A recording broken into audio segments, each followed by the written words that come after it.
Welcome to the Nottingham Business School Business Leaders Podcast, where business leaders tell their stories and share their insights. All our guests have a personal connection with Nottingham Business School, so listen, learn, enjoy and share.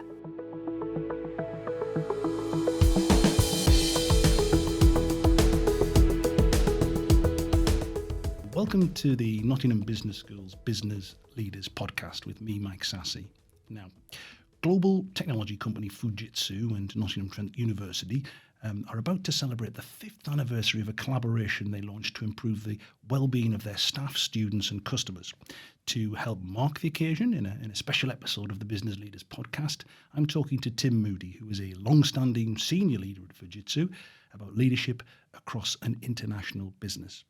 Tim is currently Head of Portfolio and Strategy at Fujitsu Uvance and has worked for Fujitsu in 18 different countries, including India, Japan, the USA and right across Europe. He has also spent time in Japan, where he was so inspired by the local culture that he learned haiku, which is Japanese short-form poetry.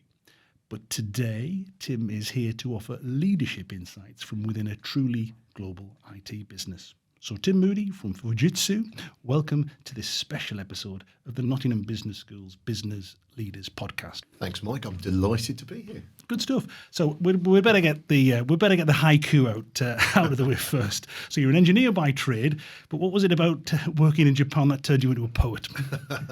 I had a long-standing reason. One of the reasons I joined Fujitsu originally was hopefully to go and work in Japan. My dad, many years ago, had visited the country and loved it, and I kind of took that as a bit of a challenge. And you hadn't been there? No, not at all. So I've had the fortune to be over to Japan, working with colleagues in Fujitsu a number of times.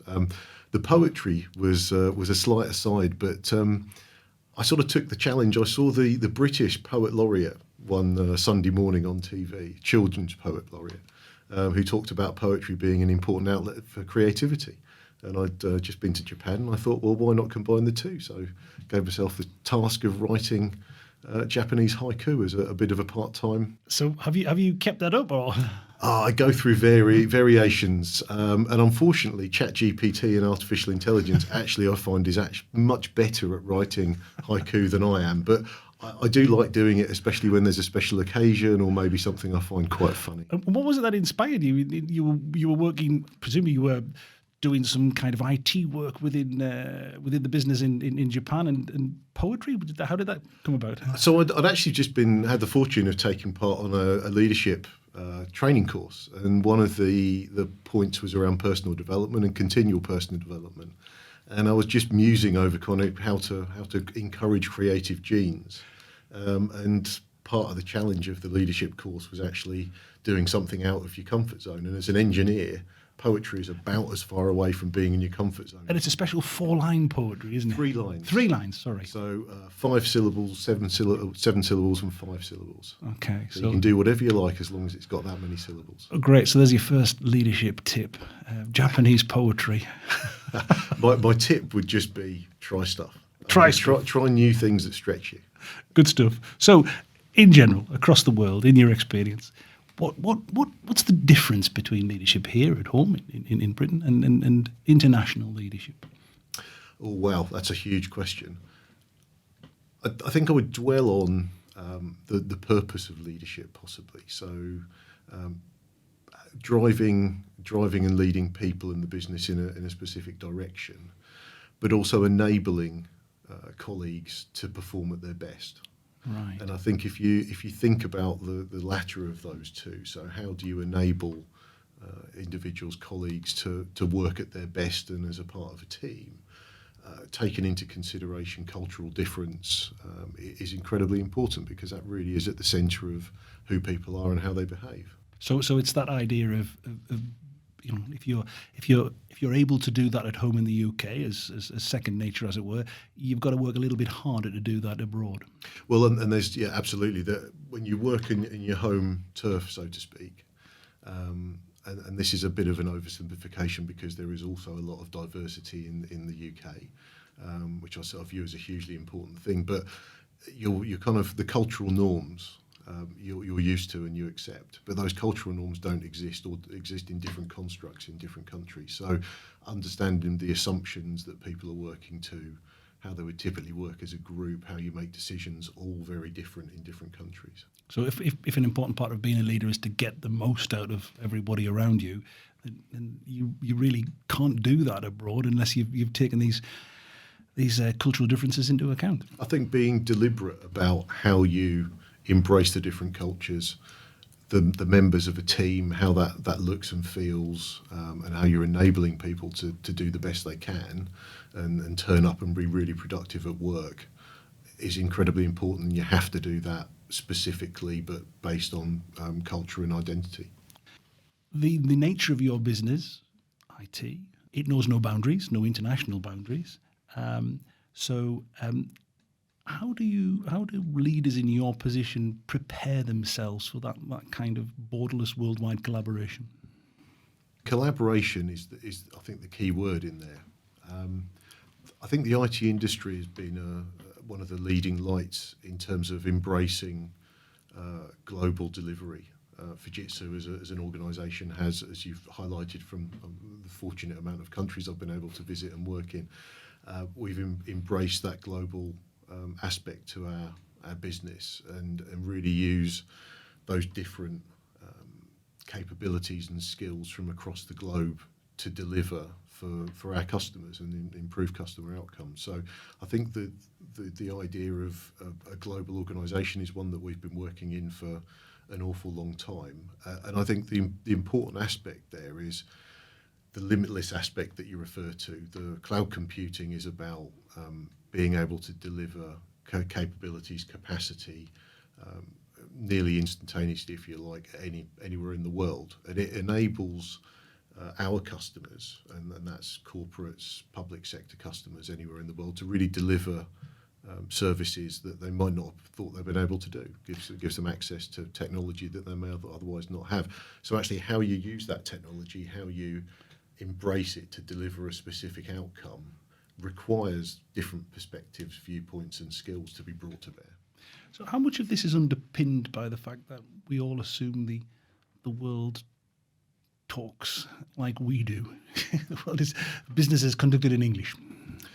Oh, well, so that's a huge assumption. Yes, I thought you were going to say that. It is. So it is, in the main part, English is a very significant language. Does it help with the leadership? It does. But again, I think you need to assume, so you need to be really cognizant of the type of language that's used. So, a simple example, we use phrases in the UK that don't scan in any other country in the world. So my best example is from my time in the US, which was absolutely fantastic. I use starter for 10 quite often as a phrase. So Bamba Gascoigne originally, for those maybe not as old as I am that maybe don't remember Bamba Gascoigne, University Challenge, UK show. I say that it's a moniker. It's something to describe. We'll just create something, see how it goes. Use it as a starting point. My American colleagues looked at me blankly, and I had to ask a couple of times and say, "Well, you're just looking confused. We have no idea what you just said." So there are a lot of assumptions in the way that we and those kind of cultural norms that every country has that they use. Some of them are known and understood, but many aren't. You'd say you were presenting there. You were in America. I saw something online. You presenting in Japan, and presumably that was an even bigger challenge. Yeah. Again, the use of English is our within Fujitsu. It's our global language, but acknowledging that the understanding of English is variable, and if you're trying to present, especially to a large audience, then translation is a standard approach to doing that. So, that typically takes the form of speaking quite slowly, so that the translator can actually understand, record, and then translate the piece that you've just used into Japanese or another language. But you have to stop, be deliberate in the language, and then allow that to be to be used, and then go on to the next piece. So there's a very different cadence in the way that you would present. You have experience of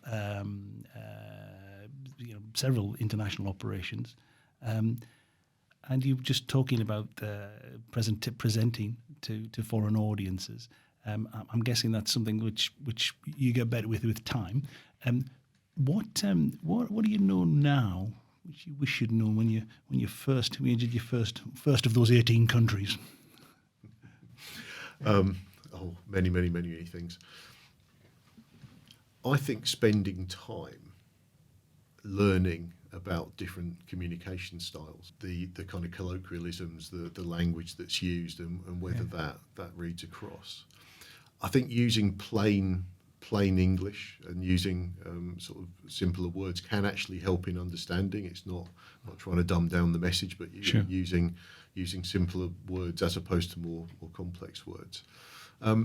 Also, I think if you look at the way that, for instance, slides are read differently, that you use on PowerPoint, for instance, acknowledging that pictures in some cultures are much more effective at conveying information than lots of words, even though it's been translated. So I think understanding some of those assumed, this is the best way to get it over, and understand a bit more about the way that information is consumed by the people you're speaking to, I think is important. Okay, and it's that understanding of people that you've referred to 2 or 3 times already. Curiosity, presumably, that's a big issue for leadership abroad. I think leadership, full stop. So being curious about pretty much everything, actually. So the idea of being curious like a child and not making assumptions, it kind of goes back to the just questioning some of the basic assumptions. So understanding more about the people that you're talking to, so the motivations of individuals. So how was that in Japan specifically? Because that's a big difference with Western decision making, Eastern decision making. I think that's a more obvious distinctive difference than, say, somewhere in like America or Europe. How was that? That's the bottom line for me is, again, you have to be curious about wanting to understand how decisions are made. So the truism, best example is in Western business cultures, meetings are there to make decisions. In Eastern cultures, meetings are there to actually ratify decisions that have been made outside of the meeting. Right. So the work goes on outside of the session. That's effectively rubber stamped in the session. So how does that? So what differences do that make for you? So where you've got stakeholders that work in that way, it's important that you're working to their decision-making process and understanding how, if you want to get something done, something agreed, actually you need to socialise it with the right decision makers prior to the session, but be conscious of the process you need to go through and that it gets done. Is that a really polite way of saying something else? You have to socialise the decision beforehand. Does that mean that all the decisions are made in the restaurant the night before? In a much more structured way than yes, that. Yes. Absolutely. But absolutely, that the input has been sought prior to a final decision being made. So does that make the meetings more ceremonial, perhaps shorter? Sure, certainly. I wouldn't maybe use the word ceremonial. So I think the important cultural aspect is around alignment. So the meeting forms a core part of aligning the organisation, the teams around moving forwards from that point. So they're more than ceremonial, that's for sure. Right. So there is still something. There's a huge amount of value, absolutely. Okay, I've got you. You talked about diversity, I think, in that answer, or perhaps the previous answer. As important, more important in international leadership? Again, I'll probably international leadership, absolutely, but leadership, full stop. So if you're trying to create a team to deliver an outcome, having different viewpoints on that team, different experiences to bring to bear, to collaborate, to come up with the best answer you can do is vital. Because if you've got one, whether it's a social demographic, whether it's an age group, whether it's a background, an experience, you typically don't get that kind of clash of Sure, thinking. yes. So the diversity, whether that's neural diversity, whether it's diversity from a geographic perspective, from a language, from a background, whether it's from a skills and experience, getting that diversity into a group will drive a better outcome. Okay, some cultures are not famed for their diversity, whether it be in doing business or whatever. How do you get around that? So I think again the key point is if you are being deliberate, if you're leading a team, being deliberate about the makeup of that team is really important. So if you are recruiting, if you're bringing together that team for a short or a long-term objective, doing so knowingly, focusing on the types of individuals that you've got, how they're going to work together. It's kind of the same whether you're doing it from within one geographic area or whether you're looking at it from an international standpoint. And that needs to take into account the different decision-making processes, for instance, and also the backgrounds. Another element of diversity that we haven't touched on is difference in knowledge and background. So one of the reasons that we've partnered with Nottingham Trent University over the nearly 6 years now is, I think, to add value in both directions across that. So from a diversity perspective, It's worked for you? absolutely. From a Fujitsu standpoint, I mean, I can give a very personal example, which I've just been meeting with colleagues from the psychology department. So we run a men's health and wellbeing forum within Fujitsu, and we've been working with Notts Trent University to have some of the psychology lecturers come and do specific sessions around some of the key topics that affect men's wellbeing. So things like domestic abuse, as an example, gambling, and then we can start to help signpost some of the support for colleagues in Fujitsu. So quite not exactly an IT topic, but it's getting different skills, different vantage points from an academic perspective to facilitate a conversation for Fujitsu colleagues. So that it helps in your leadership. Oh, hugely. And promoting well-being improves the performance of Fujitsu as an overall organisation, improves the workforce well-being overall. I think if we look at that's a kind of HR-related activity.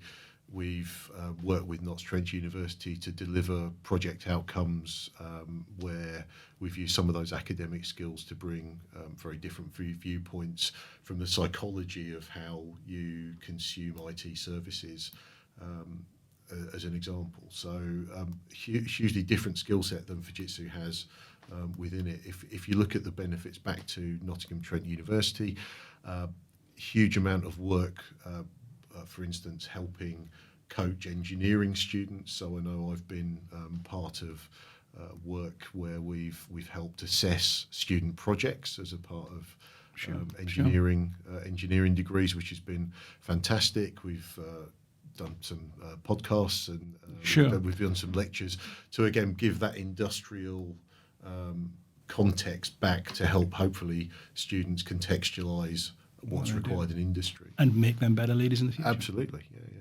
We've done 20 or 30 of these podcasts now, and several guests, in particular the most recent guests, because I think this is becoming a more prevalent point, have talked about the importance of EQ over IQ for leaders. That is the importance of emotional intelligence, how leaders relate to the people around them.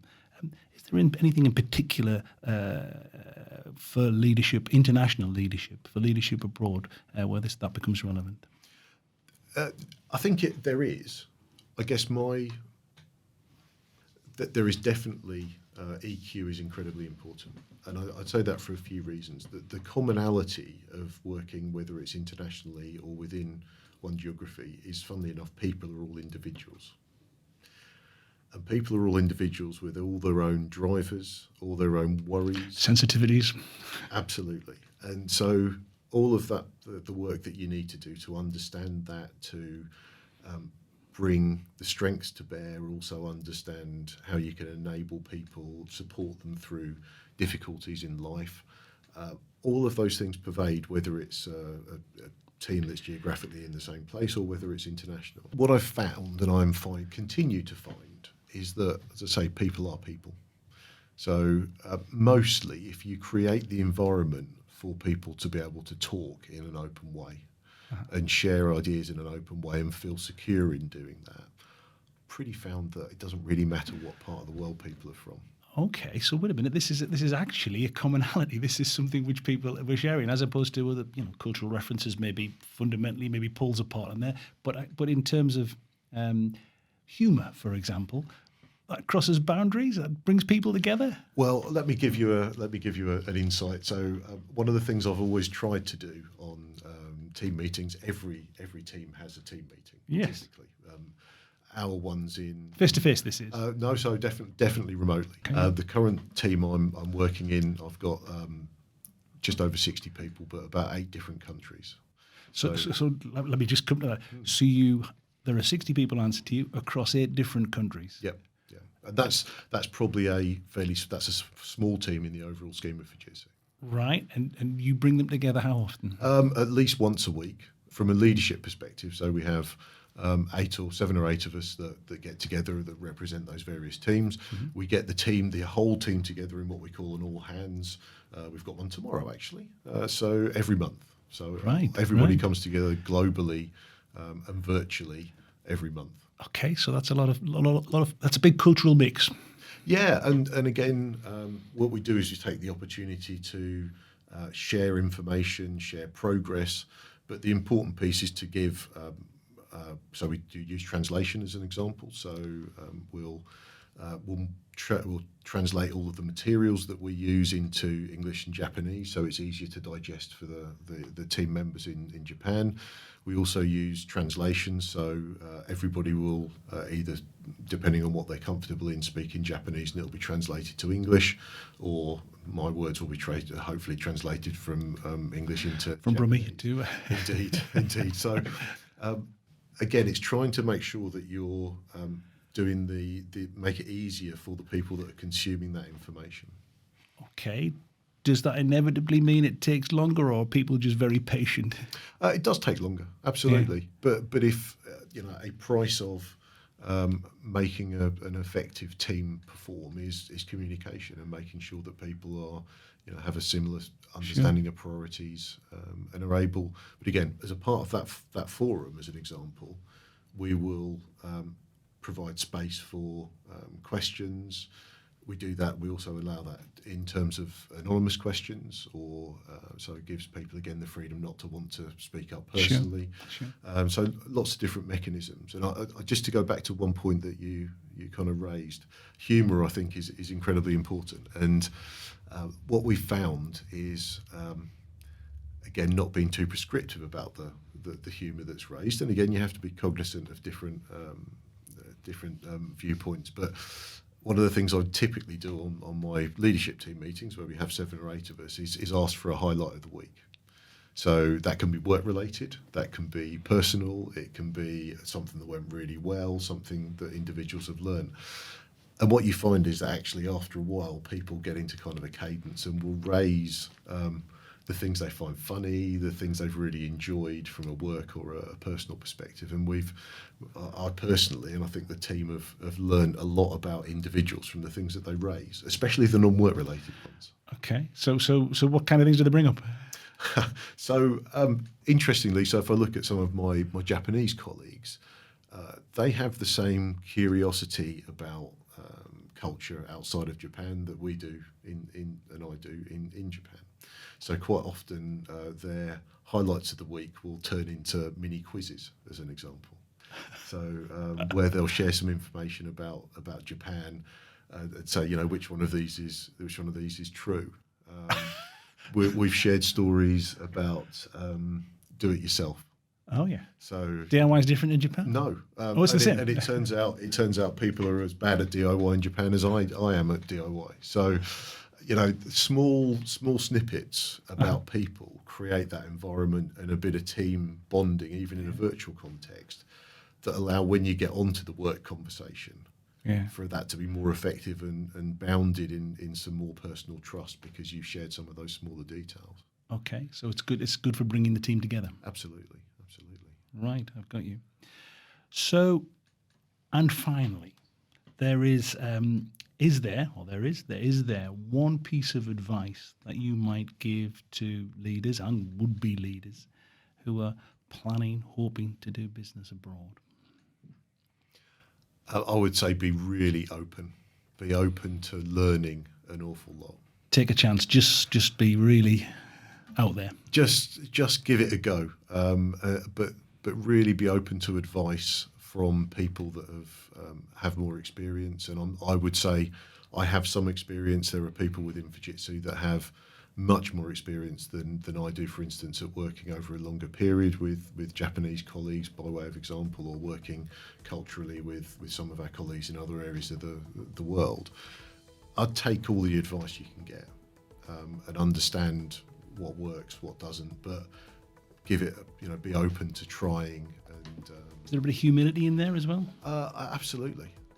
I mean, as soon as you realise you don't know everything, by definition, you're open to learning, hopefully, and that is being human. So, that's great stuff. So recognise you don't know everything. Yes, I can identify with that one. Tim Moody from Fujitsu, thanks very, very much for joining us here on the Business Leaders Podcast. If you enjoyed this episode, then why not check out some of the others that are also available, including those with the Chair of the FA, Debbie Hewitt, broadcaster and entrepreneur David Lloyd, and the Vice-Chancellor of Nottingham Trent University, Professor Edward Peck. The Nottingham Business School Business Leaders Podcast is produced for Nottingham Trent University by Celtic Tiger Productions. Your presenter was Mike Sassy and your producer was John Collins.